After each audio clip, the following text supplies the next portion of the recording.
तो इस कहानी की शुरुआत में हमें बताया जाता है कि एक समुद्र में 5 अलग अलग टापू थे और ये पांचों टापू मिलकर कहलाते थे एंटे एस्ला।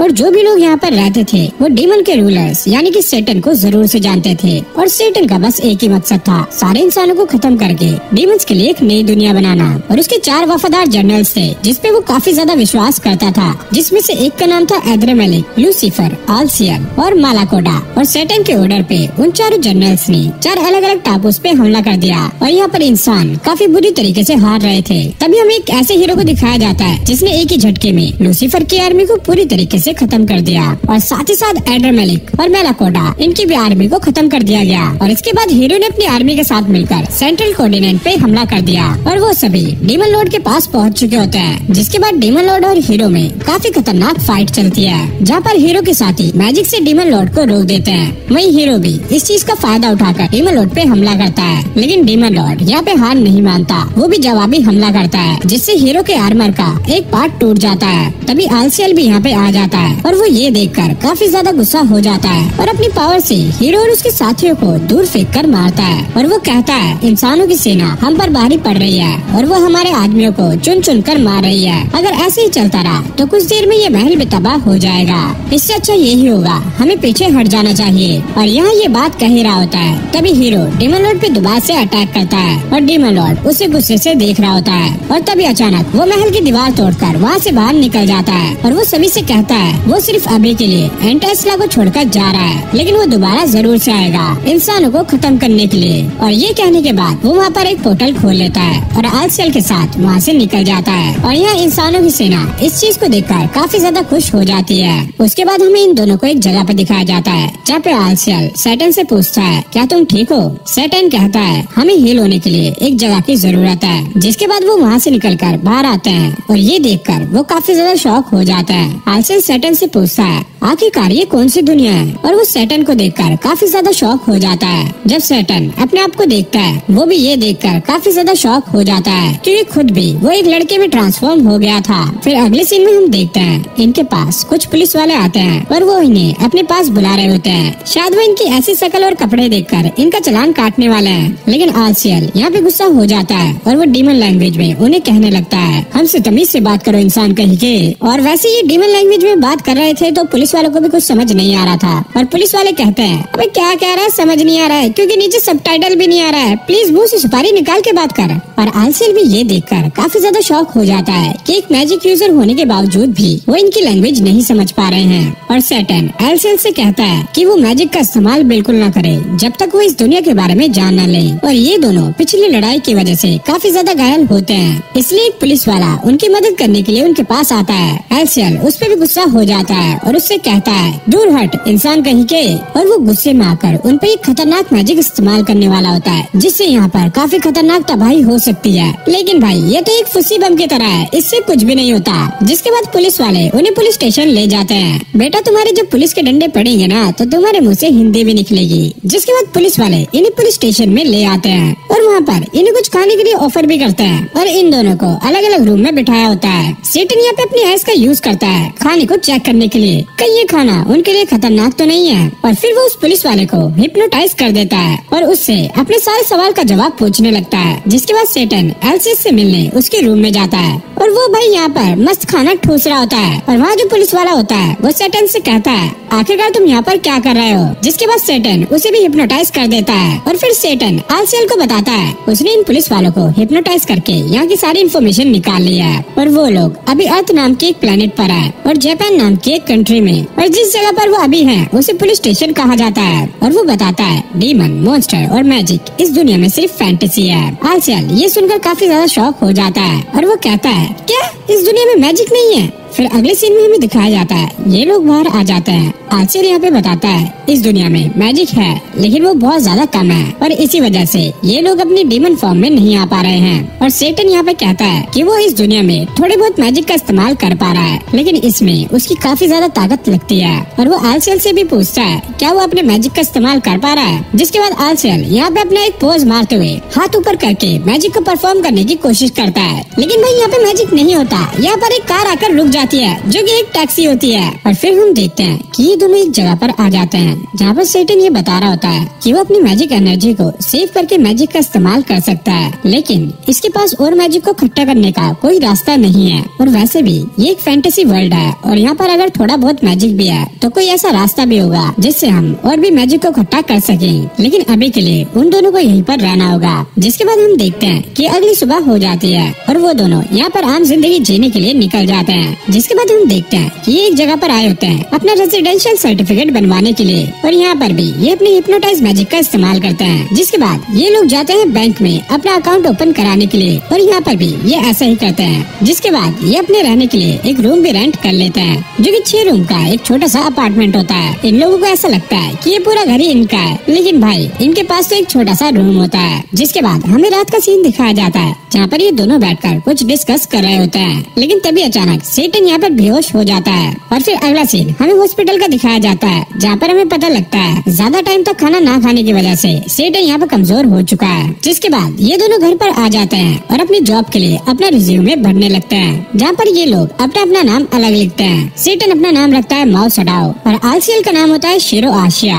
और कुछ समय बीतने के बाद ये लोग यहाँ पे आम से जिंदगी जीने लगते हैं और यही के रंग ढंग में ढल जाते हैं। आलसीएल यहाँ पे बर्तन धोते हुए कहता है आपको पैसे सोच समझ कर खर्च करने चाहिए। सेटन कहता है हाँ तो फिर मैंने ऐसे ही तो किया, हमें फ्रिज चाहिए था जो कि गर्मी में काफी ज्यादा काम आएगा, वहीं वॉशिंग मशीन भी चाहिए थी जिससे हम कपड़े धो सके, और साइकिल वो तो हमारे काम आने ही वाली है कहीं इधर उधर जाने के लिए। आलसीएल कहता है हम ये सारी चीजें इंस्टॉलमेंट पे भी तो ले सकते थे। जिसके बाद आलसीएल उसे फ्रिज खोलकर दिखाता है और हमें पता लगता है भाई इनके पास खाने के लिए ही कुछ नहीं है और सेटन उसकी बातों को इग्नोर कर रहा होता है। आलसीएल को इस बात पर काफी ज्यादा गुस्सा आता है, लेकिन सेटन उसे बहाना मारकर यहाँ से निकल जाता है कि मुझे कुछ काम है। अगले सीन में हम देखते हैं सेटन बारिश में छाता लेकर खड़ा होता है रोड क्रॉस करने के लिए, तभी भागकर वहाँ पर एक लड़की आती है और सेटन अपना छाता उसे दे देता है। मेरी शॉप पास में ही है, जब इसका काम हो जाए तो तुम इसे मुझे वापस कर देना, और ये कहकर वो यहाँ से चला जाता है। उसके बाद हमें पता लगता है ये तो मैकडोनल्ड की सस्ती कॉपी मैक नूडल्स में काम करता है और यहाँ पे सेटन ये सोचकर खुश हो रहा होता है कि ऐसी छोटी छोटी चीजें उसे दोबारा से डीमन लॉर्ड बनने में मदद करेगी। और उसका काम देखकर उसकी साथी भी उसके लिए काफी ज्यादा खुश होती है। उसके बाद हमें आलसीएल को दिखाया जाता है जो कि एक लाइब्रेरी में होता है और इसके बाद हमें एक फ्लैशबैक दिखाया जाता है जहाँ पर सेटन ने आलसीएल से कहा था कि पार्ट टाइम जॉब करके पैसे मैं कमाऊंगा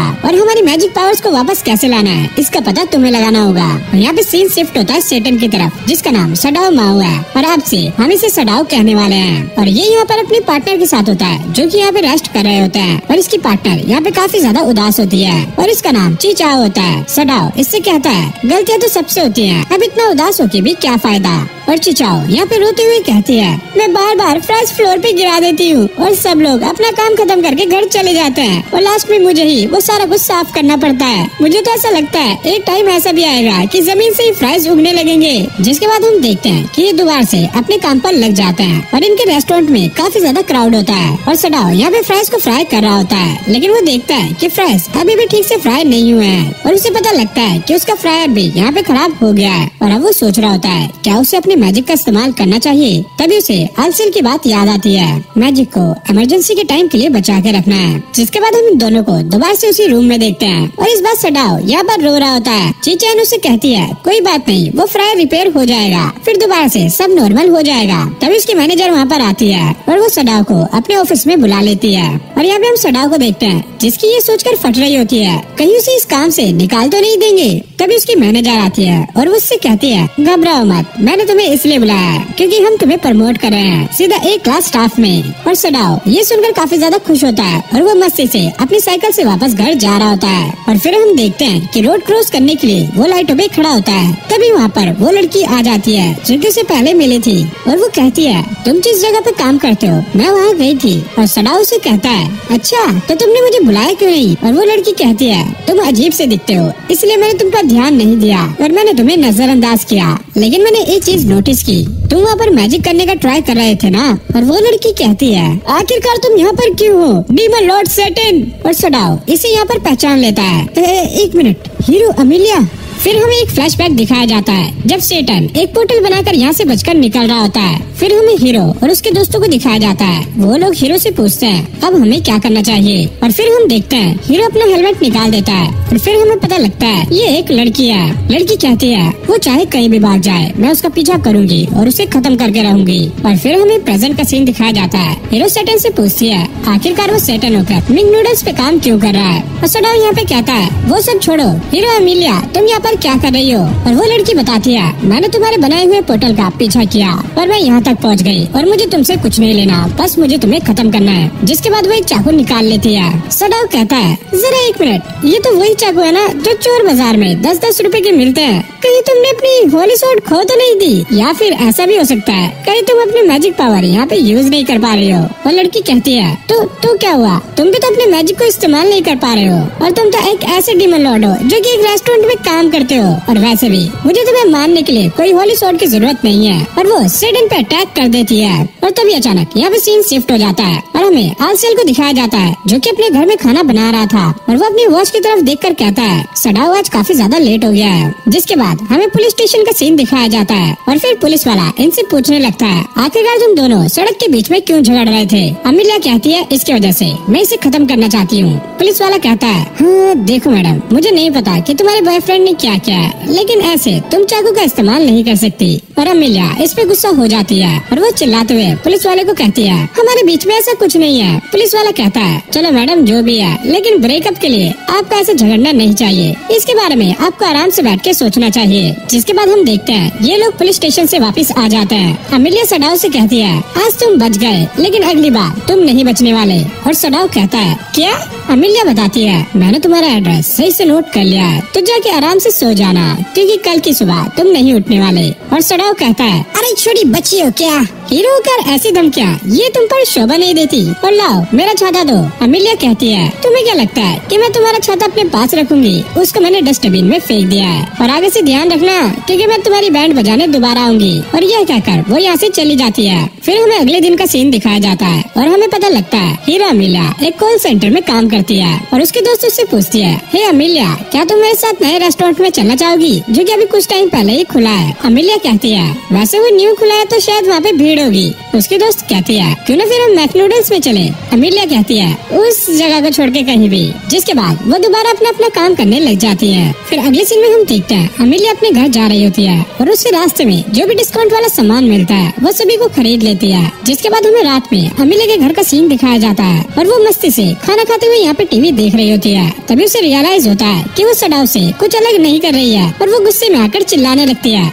और इस साइड हमें सडाओ और आलसेल को भी दिखाया जाता है और ये भी यहाँ पर बैठकर खाना खा रहे होते हैं। तभी बाहर से बेल की आवाज आती है और आलसेल अपना खाना छोड़कर बाहर देखने जाता है अबे इतनी रात को भीख मांगने कौन आया है। और बाहर से आवाज आती है अबे वो चपड़गंजू आलसेल हीरो अमीलिया को भूल गया क्या। और ये सुनकर आलसेल काफी ज्यादा शॉक हो जाता है और वो जल्दी से दरवाजे को लॉक कर देता है। अमीलिया कहती है जल्दी से दरवाजा खोल दो और मरने के लिए तैयार रहो। आलसेल सडाओ से कहता है सर सेटन हीरो अमीलिया यहाँ पर पहुँच चुकी है, हमें कुछ करना होगा। और सडाओ कहता है अच्छा चलो खाना खाते हैं। आलसेल कहता है क्या आपको पता है हीरो अमीलिया यहाँ पर है। सडाओ कहता है हाँ मैं उससे कल मिल चुका हूँ और हमारा झगड़ा भी हुआ था और पुलिस वाले भी हमें उठाकर ले गए थे। उन्हें ऐसा लगा कि हम बॉयफ्रेंड गर्लफ्रेंड है और ये दोनों यहाँ पे बात कर रहे होते हैं और बाहर से अमीलिया चिल्ला रही होती है। और सडाओ आलसेल को बता देता है अमीलिया हमारी तरह ही पावर को यूज नहीं कर सकती और ये दोनों यहाँ पर बात कर रहे होते हैं और अमीलिया बेचारी बाहर रो रही होती है आखिरकार ये लोग दरवाजा क्यों नहीं खोल रहे हैं। जिसके बाद सडाओ आलसेल को दरवाजा खोलने के लिए कहता है और सडाओ अमीलिया से पूछता है क्या तुम इस दुनिया में अकेली आई हो। अमीलिया बताती है उसके साथ उसका एक साथी आने वाला था। जिसके बाद हमें फ्लैशबैक दिखाया जाता है जहाँ अमीलिया और उसका साथी ऑर्बैन उस पोर्टल में जा रहे होते हैं जो कि डीमन लॉर्ड ने बनाया था और काफी जल्दी वो पोर्टल छोटा होता जा रहा था और इसी वजह से अमीलिया ही उस पोर्टल से निकल पाई और उसका साथी वहीं रह गया। जिसके बाद ये लोग आपस में बैठ के बात करने लगते हैं और फिर थोड़ी देर बाद अमीलिया यहाँ से जाने लगती है और वो सडाओ से कहती है वो चाहे तो उसके पास जितनी भी भी बची हुई ताकत है वो उससे सड़ाव को खत्म कर सकती है, लेकिन अगर वो ऐसा करेगी तो उसके पास एंटी एस्ला में जाने के लिए कोई भी पावर नहीं बचेगी। और वो जाते हुए कहती है, यहाँ पर मेरा नाम यूसामी है। फिर हमें अगले दिन का सीन दिखाया जाता है जहाँ पर अमीलिया की दोस्त उसे एक रेस्टोरेंट में चलने के लिए कहती है,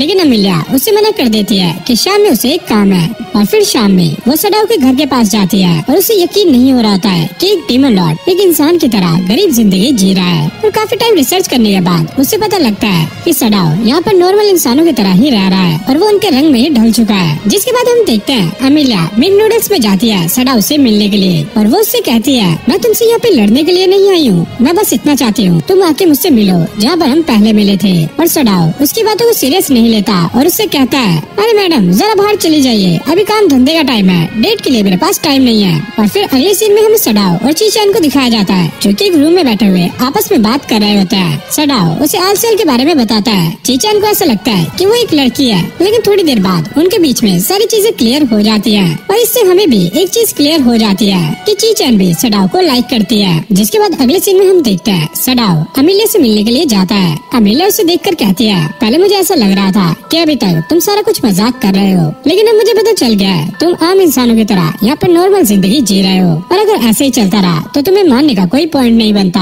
और वो उसे एक ऑफर देती है कि वो इसी दुनिया में रहकर एक आम इंसान की तरह अपनी जिंदगी बिताए। सडाओ यहाँ पर साफ मना कर देता है, हाँ भूल जाओ, मुझे एंटी एस्ला पे कब्जा करना है। तभी हम देखते हैं कि सडाओ अपनी साइकिल से गिर जाता है और वो अपनी साइकिल का फ्लैट टायर देखकर काफी ज्यादा शॉक हो जाता है। और अमीलिया उससे कहती है, अबे चिंदी चोर, ये तो 500 रुपए में ठीक हो जाएगा। तभी हम देखते हैं कि सडाओ की साइकिल के ऊपर गोली से फायर होता है और यहाँ पर सडाओ अमीलिया को बचाता है। जिसके बाद ये दोनों स्टेशन की तरफ भागने लगते हैं। जिसके बाद ये लोग स्टेशन पे आ जाते हैं। सडाओ कहता है वो बुलेट और स्नाइपर मामूली नहीं थे, उन्हें मैजिक से बनाया गया था। सडाओ कहता है वो जो भी है बहुत ज्यादा ताकतवर है और वो जानता है कि असल में हम कौन है। अमीलिया उससे पूछती है, तुम्हें क्या लगता है कि इसके पीछे कौन है? सडाओ कहता है एक डीमन लॉर्ड और हीरो एक साथ है और अचानक से उनके ऊपर हमला हो जाता है। मुझे तो ऐसा लगता है कि जरूर ये कोई एंटी एस्ला से है। जिसके बाद ये दोनों अपने घर के लिए निकल जाते हैं और फिर अगले सीन में हमें सडाओ का घर दिखाया जाता है और यहाँ पर अमीलिया भी सडाओ के सामने होती है। सडाओ उससे पूछता है,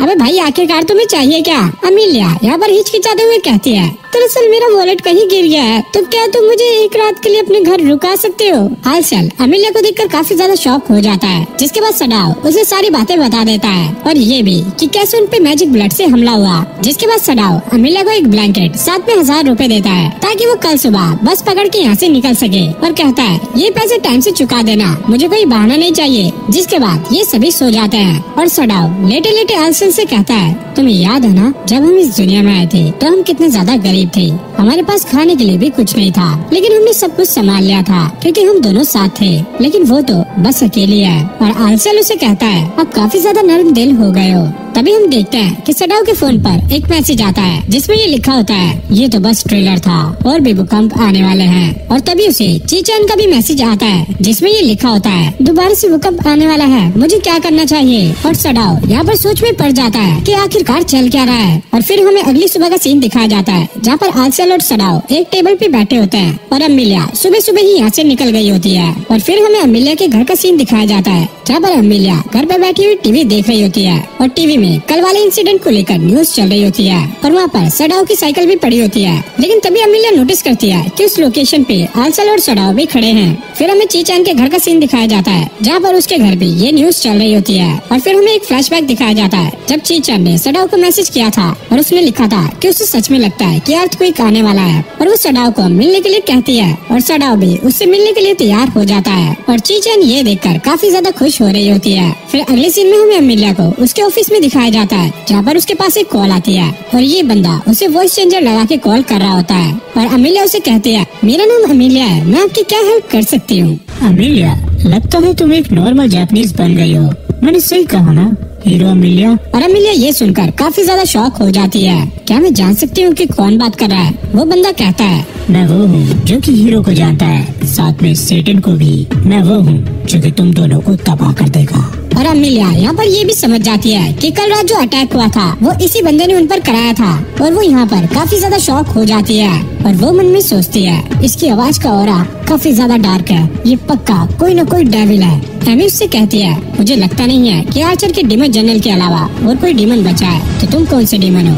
और हाँ, मैं तुम्हारी ऐसी बातों में नहीं आने वाली, तो इसलिए मुझे ऐसी बातों में फंसा के या एंटी एस्ला का नाम लेकर डराने की कोशिश मत करो। ओह, तो तुम्हें ऐसा लगता है? चलो कोई बात नहीं, हम फिर कभी बात करेंगे। और इतना कहकर वो फोन काट देता है। फिर अगले सीन में हम देखते हैं अमीलिया को पुलिस स्टेशन से कॉल आया होता है और पुलिस स्टेशन में आलचल और सडाव पहले से होते हैं और पुलिस ने उनकी साइकिल से ही उनका पता लगा लिया होता है। और तभी अमीलिया यहाँ पर आ जाती है और वो काफी ज्यादा गुस्से में होती है। वो सडाव से कहती है एक हीरो होकर उसे 2 डीमन की गारंटी क्यों लेनी पड़ रही है? और सडाव कहता है वैसे हमने भी तुम्हारी कल मदद की थी, तो मुझे लगा मुझे तुम्हारा नाम देना चाहिए। जिसके बाद ये लोग बाहर आ जाते हैं और अमीलिया उसे उस कॉल के बारे में बता देती है और साथ में ये भी कि वो हीरो के साथ साथ डीमन किंग के पीछे भी पड़े हुए हैं। और सडाव ये सुनकर चौंक जाता है। अमीलिया कहती है चाहे जो मर्जी हो, लेकिन तुम्हें हराने वाली मैं होंगी। और ये कहकर वो यहाँ से चली जाती है। फिर हमें चीचैन को दिखाया जाता है जो कि कहीं से आई होती है और फिर शाम के लिए तैयार हो रही होती है। वहीं दूसरी तरफ आलचल सडाव को एक शॉप में लेके आया होता है, वहाँ पर उसे अलग अलग कपड़े ट्राई कराने के लिए। फिर हमें शाम का सीन दिखाया जाता है जहाँ पर चीचैन और सडाव मिलते हैं और सडाव उससे कहता है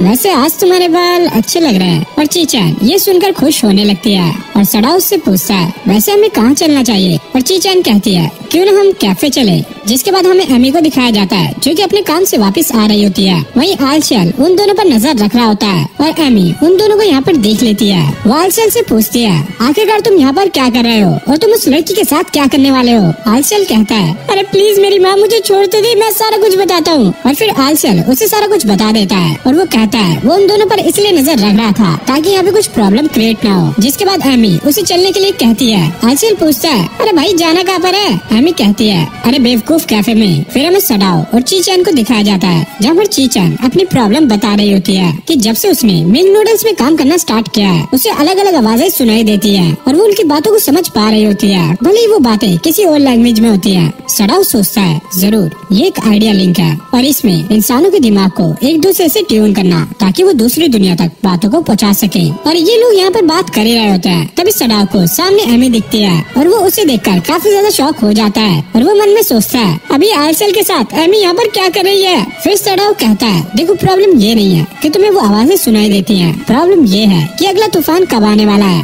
अगर तुम सभी को पहले टाइम पे इन्फॉर्म कर दोगी तो इससे काफी ज्यादा डिफरेंस आ सकता है। और यहाँ पे चीचैन उसे अपनी दिल की बात बताने लगती है और उससे अपने प्यार का इजहार करने ही वाली होती है। तभी एमी यहाँ पर आ जाती है और वो कहती है रुको, ऐसा मत करो, जैसे तुम्हें ये लगता है ऐसा ये बिल्कुल नहीं है। इसके साथ रहकर सिर्फ तुम्हारा नुकसान पे नुकसान होने वाला है। चीचैन को ऐसा लगता है कि एमी उसकी एक्स है। जिसके बाद ये दोनों यहाँ पे लड़ना स्टार्ट कर देते हैं। लेकिन तभी हम नोटिस करते हैं कि यहाँ पे अर्थक्वेक दोबारा से आ रहा है, लेकिन इस बार ये अर्थक्वेक काफी ज्यादा खतरनाक होता है जिससे ये बिल्डिंग भी नीचे गिरने लगती है। और जैसे ही अर्थक्वेक खत्म होता है चीचैन ये नोटिस करती है कि वो एमी के साथ है और एमी को यहाँ से निकलने का रास्ता नहीं पता लग रहा होता। चीचैन उससे पूछती है सडाव कहाँ पर है? एमी कहती है कि मुझे नहीं पता, लेकिन वो मन में सोच रही होती है वो ऐसे नहीं मर सकता, वो सिर्फ मेरे हाथों ही मरेगा। जिसके बाद ये दोनों आपस में बात करने लगती हैं और एमी उससे बताती है कि वो सडाव की एक्स नहीं है। और फिर वो चीचैन को अपने मैजिक से सुला देती है। जिसके बाद सडाव की आवाज आती है तुम बेकार में अपनी टांग मत अड़ाया करो। और एमी उसे देखकर काफी ज्यादा शॉक हो जाती है क्योंकि सडाव अपनी डीमन फॉर्म में होता है। और अमीलिया उसे देखकर शॉक होती है और वो अपने मन में सोच रही होती है इसका मैजिक वापस आ गया है, अगर मैं अपनी होली स्वॉर्ड बनाऊं तो शायद मैं इसे अभी मार सकती हूँ। सडाव कहता है तुम चीचैन का ध्यान रखो, हम रेस्क्यू टीम का इंतजार नहीं कर सकते,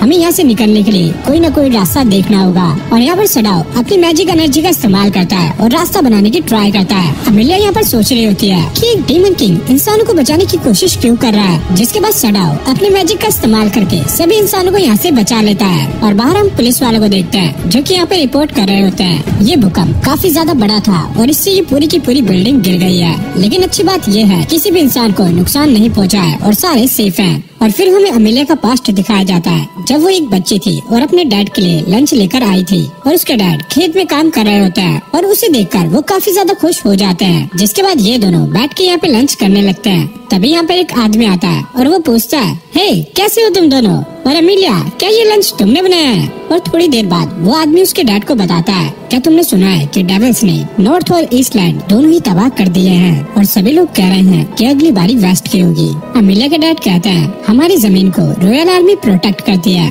तो डरने की कोई बात नहीं है। और वो आदमी कहता है, पर मुझे ऐसा नहीं लगता कि हम डीमन जनरल लूसीफर से जीत पाएंगे। और ये कहकर वो यहाँ से जाने लगता है और अमीलिया उससे जाते हुए कहती है, हमें कुछ नहीं होगा क्योंकि पापा कभी झूठ नहीं बोलते। फिर अगले सीन में हम देखते हैं होली चर्च और रॉयल आर्मी के लोग उनके घर के पास आए होते हैं अमीलिया को लेने के लिए। और अमीलिया को अभी तक ऐसा लग रहा होता है कि वो लोग उन्हें प्रोटेक्ट करने के लिए आए हैं, लेकिन उसके डैड कहते हैं, अमीलिया वो तुम्हें लेने आए हैं। मैंने यही दिन देखने के लिए तुम्हें बड़ा किया है। तुम एक एंजल की बेटी हो, एंटी एस्ला में पूरी एक अकेली इंसान जो कि डेविल को हराने की ताकत रखती हो। लेकिन अमीलिया यहाँ से जाने के लिए मना कर रही होती है, लेकिन उसके डैड कहते हैं, तुम्हें यहाँ से जाना ही होगा क्योंकि तुम्हारी मॉम भी यही चाहती थी।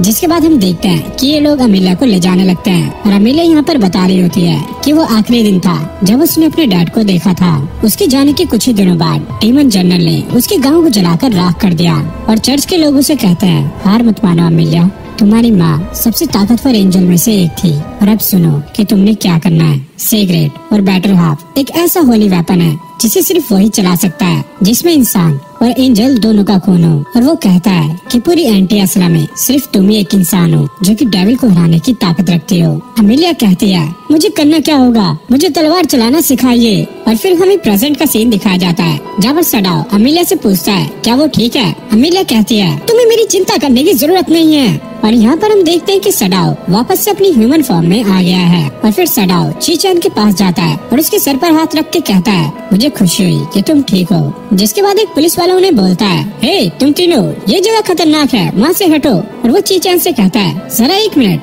आप तो इंस्पेक्टर ससाकी की बेटी हो ना? और सडाओ यहाँ पे समझ जाता है जिस पुलिस वाले से वो पहली बार मिला था वही चीचैन के फादर हैं। जिसके बाद चीचैन यहाँ से चली जाती है। उसके बाद सडाओ और अमीलिया को दिखाया जाता है जहाँ पर सडाओ कह रहा होता है, जब मैंने चीचैन के फादर पे मैजिक किया था उसका इफेक्ट चीचैन पे भी हुआ था, जिस वजह से उसे आवाजें सुनाई दे रही थी। लेकिन चिंता मत करो, अब दोबारा अटैक नहीं होगा क्योंकि वो लोग पहले ही एक बार फेल हो चुके हैं। अमीलिया कहती है, क्या मतलब? सडाओ बताता है, जब हम दोनों आसपास आए तब वो भूकंप आया। मैं नहीं जानता कि वो सुनार प्लस का इस्तेमाल कर रहे हैं या फिर किसी मैजिक का, लेकिन एक चीज कंफर्म है, वो लोग जानते हैं कि हम कौन हैं। और ये लोग यहाँ पे बातें कर ही रहे होते हैं। तभी अमीलिया की दोस्त यहाँ पे आ जाती है और वो उसे आवाज लगाने लगती है। सडाओ कहता है, तुम्हें उससे जाके मिलना चाहिए। और अमीलिया यहाँ से चली जाती है। तभी हम देखते हैं कि आलसेल भी पीछे से भागा हुआ आता है और वो सडाओ से माफी मांग रहा होता है, प्लीज मुझे माफ कर दीजिए, मेरे होते हुए अमीलिया आपके इतनी पास आई और मैं दुश्मन का भी पता नहीं लगा पाया और उल्टा आपको मेरी जान बचानी पड़ी, पता नहीं इसकी भरपाई मैं कैसे कर पाऊंगा। और वो यहाँ पर काफी ज्यादा रो रहा होता है और सडाओ कहता है, अबे रोना बंद कर, चल घर चलते हैं, काफी तेज भूख लगी है। और फिर हमें अमीलिया की दोस्त का घर दिखाया जाता है जो कि अमीलिया को अपने साथ घर खींचकर ले आई होती है और वो उससे पूछती है, तुम्हें काफी ज्यादा भूख लग रही होगी, लो कुछ खाना खा लो। और यहाँ पर हम सडाओ और आलसेल को देखते हैं जो कि अपने घर जा रहे होते हैं और आलसेल अभी भी रो रहा होता है और सडाओ से माफी मांग रहा होता है। फिर हमें अगली सुबह का सीन दिखाया जाता है जहाँ पर एमी दोबारा से सडाओ के घर आई होती है, लेकिन इस बार उसके 1000 रुपए वापस करने। और कल के इंसिडेंट के बाद वो उससे पूछती है कि आलसेल कैसा है। वैसे उसको कोई चोट नहीं आई है, लेकिन हाँ शायद उसके सिर पे ईंट लगी है क्योंकि वो कल रात से अजीब सी हरकत कर रहा है क्योंकि वो अपने किंग की मदद नहीं कर पाया। और वैसे अगर तुम्हारा काम हो गया हो तो चलो निकलो। अमीलिया कहती है, तुम्हें बताने की जरूरत नहीं है, वैसे भी मैं यहाँ से जा रही थी। और जब अमीलिया यहाँ से जा रही होती है उसका पैर फिसलता है और वो जाकर सीधा नीचे गिरती है और ये आवाज इतनी ज्यादा तेज थी कि आलसेल भी उठ जाता है और उठ के कहता है, क्या हुआ, फिर से कोई हमला कर रहा है क्या? आलसेल उसे देखकर कहता है, इस हीरो ने डीमन किंग को लगभग मार ही दिया था और ये सीढ़ी से गिरकर ज्यादा चोट खा रही है। अरे भैया मैं क्या ही कहूँ, बेकार है भैया, मैं तो टूट गया। और उसके बाद आलसेल उसके लिए मेडिसिन लेने के लिए चला जाता है और यहाँ पे सडाओ उसकी चोट पर डिटॉल लगाने की कोशिश करता है, लेकिन अमीलिया वो शीशी लेकर उसके ऊपर फेंक कर मारती है। सडाओ कहता है, अबे भाई अब क्या हो गया? अमीलिया उस पर चिल्लाती है और कहती है, तुम क्या कर रहे हो? तुम एक डेविल किंग हो, तुम हर एक पॉसिबल क्राइम कर सकते हो, लेकिन तुम गरीबों की तरह ऐसे रह रहे हो, अपना खाना खुद बना रहे हो और हर किसी की मदद कर रहे हो और सब लोग तुम्हारी रिस्पेक्ट करते हैं, तो तुम किस एंगल से डेविल किंग हो? और सडाओ उसे जवाब देता है, वेल मैं भी पहली बार ऐसे हीरो को देख रहा हूँ जो कि सीढ़ी से नीचे गिरती है, चोट खाती है और डेविल से यहाँ पे दवाई लगवाती है। और अमीलिया यहाँ पे शांत होकर पूछती है, तो तुम मेरे साथ इतना अच्छा बिहेव क्यों करते हो और यहाँ के लोगों के साथ इतना अच्छा बर्ताव क्यों करते हो? अगर तुम इतने ही अच्छे हो तो तुमने मेरे डैड की जान क्यों ली? और सडाओ इस पर कुछ भी नहीं कह पाता। और अमीलिया कहती है, जिस सेटन को मैं जानती हूँ उसे खून और आंसू बहाने में बहुत ज्यादा मजा आता है। तुमने हमारे खेत को जलाकर राख कर दिया, गांव को पानी से बहा दिया। और वो अपनी आंखों में दर्द और नफरत लेकर कहती है, उसने उसकी जिंदगी से सारी खुशियाँ छीन ली है। और सडाओ कहता है, उस समय मैंने इसके बारे में कुछ नहीं सोचा था और न ही मैं इंसानों को समझता था। तभी हम देखते हैं कि आलशल वहाँ पे चीचैन के साथ आ जाता है और चीचैन उन दोनों को यहाँ पर देखकर कुछ उल्टा ही समझ रही होती है और वो यहाँ से भाग जाती है। जिसके बाद यहाँ पर लैंड ओनर आती है और वो कहती है कि वो घर पर कुछ रिपेयर्स करा रही है और वो कहती है, अब तक तो तुम्हें आइडिया हो गया होगा कि ये कोई इंसिडेंट नहीं है कि उस लड़की पर डायरेक्शन आर्ट हिट हुआ और उससे उसे आइडिया लिंक का ट्रांसमिशन मिला। और इसके बाद वो जाते हुए कहती है, तुम्हें यहाँ से निकलना चाहिए इससे पहले कि बहुत ज्यादा देर हो जाए। जिसके बाद उन लोगों को हल्का सा भूकंप महसूस होता है और दूसरी साइड हम अमीलिया के दोस्तों को देखते हैं जो कि गेट मैजिक का इस्तेमाल करके अर्थ की तरफ बढ़ रहे होते हैं। यहाँ पर हम चीचैन को देखते हैं जो कि रोते रोते यहाँ से जा रही होती है। तभी वो एक बंदे से टकराती है और वो इससे कहती है, मुझे माफ करना। और वो बंदा कहता है, पहले मुझे बस लगा था लेकिन अब मुझे कंफर्म हो गया है। मेरे पिछले फेलियर के बाद मैं तुम पर नजर रख रहा हूँ। किसे लगा था कि ये इतना ज्यादा आसान होगा? सेटन और हीरो की तरफ मैं तुम्हारी नफरत को खींचूंगा और उस नफरत की ताकत सभी लोग यहाँ पर देखेंगे। तभी पीछे से एक बंदा आता है और उसे वहाँ से हटने के लिए कहता है और उसके बाद ये बंदा डर के चिल्लाने लगता है। और